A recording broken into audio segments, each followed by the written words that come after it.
Hey, wait, are you thinking of throwing away your old flip-flops just because the strap broke? Don't make that mistake.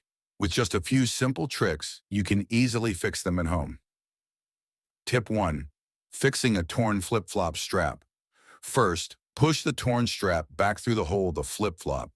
Then use a lighter or match to heat the end of the strap until it starts to melt slightly. Quickly press it down with something hard. This will create a flat, melted cap that prevents it from slipping back through the hole.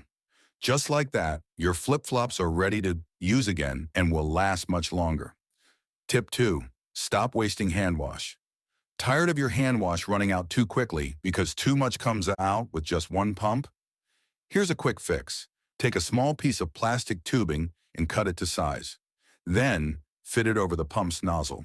Now, no matter how hard you press, only a small amount of soap will come out, enough to clean your hands without wasting it. Your hand wash will last way longer. Tip 3. DIY phone stand for watching videos. Ever struggle to prop up your phone while watching videos? Here's a quick trick. Just flip your phone charger upside down and rest your phone against it. It works like a stand and keeps your phone steady. Perfect for hands-free viewing anytime, anywhere. If you found these tips helpful, don't forget to hit that subscribe button and stay tuned for more smart home hacks.